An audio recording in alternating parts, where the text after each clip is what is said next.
Subscribe now and press the bell icon. Never miss an update. नमस्कार आदरणीय पालक आणि विद्यार्थी मित्रांनो, बालाजी एज्युकेअर मध्ये आपले स्वागत आहे।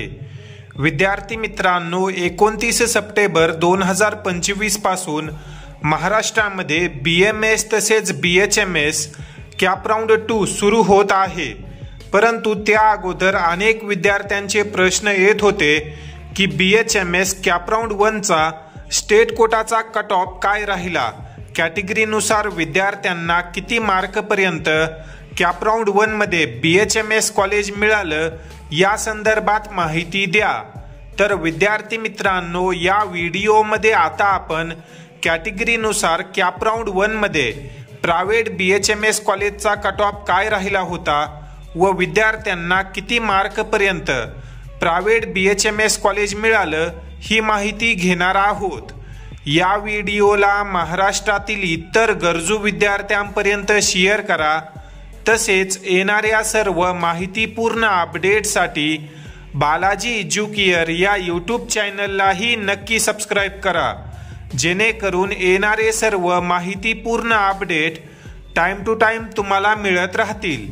तर विद्यार्थी मित्रांनो, सर्वात अगोदर आपण OBC कॅटेगरीचा विचार करू।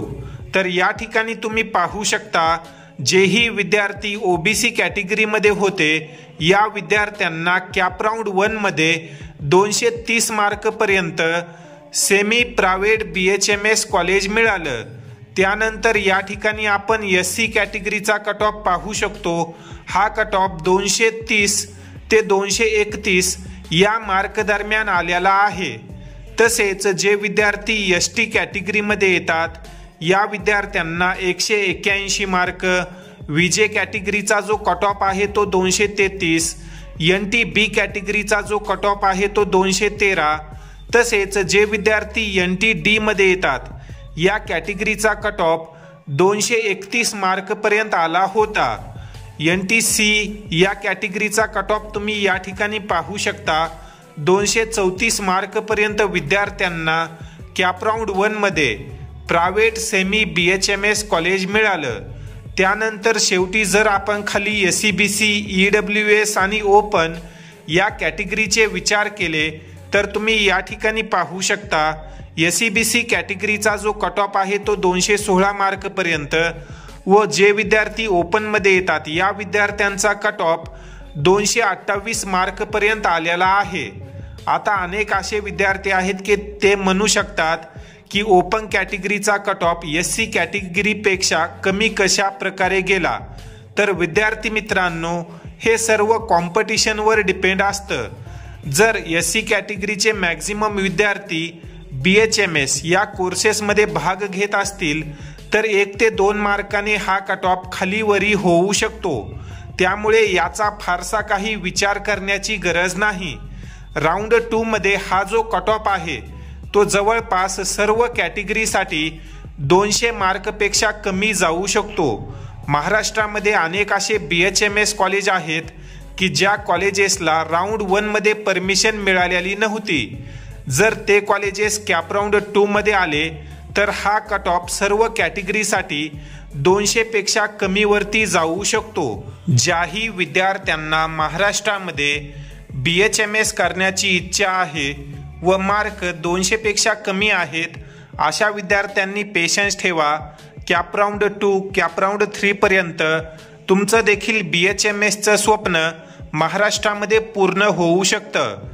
जर तुम्ही ऑल इंडिया 15% कोटामध्ये भाग घेतला असेल तर त्या कोटाचा जो कट ऑफ आहे तो या कोटापेक्षा साधारण 40 ते 50 मार्काने कमी गेला होता।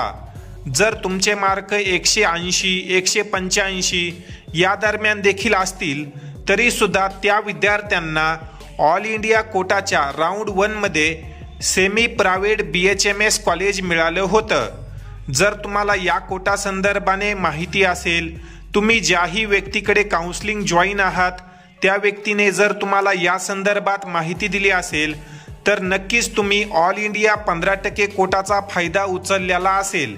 कारण तुमच्यापेक्षा 40 ते 50 मार्क कमी असणाऱ्या विद्यार्थ्यांना या कोटामध्ये प्रवेश मिळाला आहे। असो, जर तुम्ही भाग घेतलेला असेल तर चांगलीच गोष्ट आहे, अन्यथा तुम्ही स्टेट कोटामध्ये देखील थांबू शकता।